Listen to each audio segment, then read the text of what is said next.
Let's head to the United States and we'll get to tariffs in just a tick. But President Donald Trump is in Texas in the wake of the flood disaster. Joining me live is Washington Examiner White House correspondent Christian Datoc. Christian, welcome to the program. This was a truly horrific natural disaster. Without a doubt, Tim, one of the most deadly natural disasters in U.S. history, and most likely the deadliest event for children of the last century. And what we saw on Friday was Donald Trump and First Lady Melania Trump traveling down to Texas to meet with the victims' families and to meet with first responders and try and get out ahead of some of this negative criticism lobbed at both the state government and federal programs in the wake of this disaster. It's a nonpartisan issue, but naturally the blame game is being pointed now that there are still roughly 150 to 170 Texans who have not been accounted for at this time. Yeah, 100 people dead, and as you say, up to 160 still missing. And look, that you know, as much as you try to blunt the questioning, it's going to grow, isn't it? Why did this happen, and why weren't we prepared?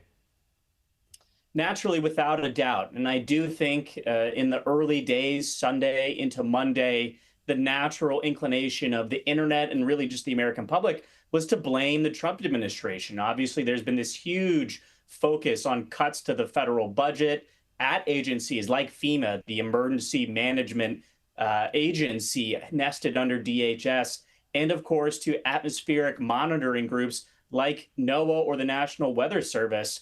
But it looks like there really were bigger failings on the state government than their federal counterparts at this point in time. Kirk County, the county in Texas where the flooding was its worst over the weekend, we now know on multiple occasions over the last decade had requested new emergency management and alert systems be put in by the state. In every case, those were ignored. So again, the questions will only continue. But what I will say is that this incident seems to have blunted Donald Trump's attempts to cut the FEMA budget even further. Again, he was criticized just last month for shaking up leadership ahead of hurricane season here in the United States. And with this deadly disaster on his hand, he is backpedaling from plans to shutter the administration entirely. A change of tack, and it's a big change of pace, of course. Let's talk tariffs. And much is made of it here in this country about the effect on Australia. And look, the bottom line is it's not going to be enormous. Where the real effect is, Christian, is with the people in the United States. Many of those people were the ones that voted for Donald Trump. Without a doubt, and I do think if you ask economic experts, we haven't necessarily seen the inflationary shocks that the president tariffs would bring yet.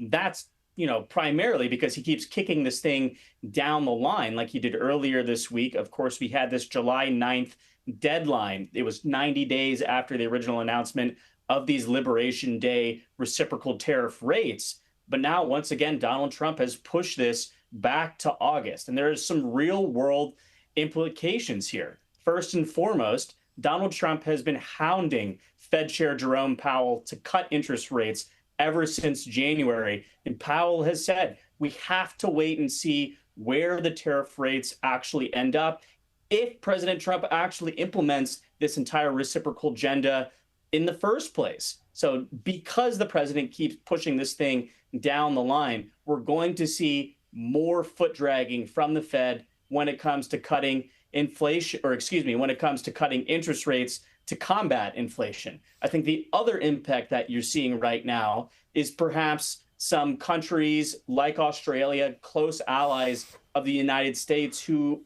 let's just say, tried to enter into these negotiations in good faith. I think they're sort of losing confidence. This is coming specifically from conversations with folks at the embassies of Japan and South Korea, two of these first countries to receive tariff letters from the president, initiating this new rate on August 1st and saying negotiations are over. There is sort of a sense of, let's just say, less than seriousness when it comes to the lead negotiators, whether it's Scott Bessent or Jameson Greer or Howard Lutnick, because of the way the president is sort of flip-flopping on this issue. And you're right, American consumers are eventually going to be the ones paying these added costs, because no company in their right mind is going to eat those costs. They'll pass them on to the consumers. Yeah, absolutely. Just quickly, because time's always our enemy.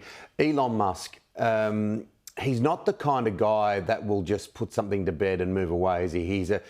He will fight at his adversaries, and now the president is an adversary. How damaging can the richest man in the world be? I don't know how damaging he can be, but he can certainly, at the least, be a significant thorn in Trump and Republican sides come midterm elections next year in 2026. We've seen Musk take polls on X, should I launch a new party, the America Party? He's talked about backing the campaigns of folks like Thomas Massey and other quote unquote fiscal hawk Republicans whom Donald Trump has vowed to primary based on that reconciliation bill fight just a few weeks ago. So I do think, at the least, Elon Musk is going to play in some of these races, make the RNC, Donald Trump, empty their campaign coffers a little bit to defend some of these races that just until a few weeks ago we thought would have been safely Republican. Yeah. Christian, it's always great to have you on the program. You're right in the middle of it there at the White House, and we love having a chat. Thank you so much.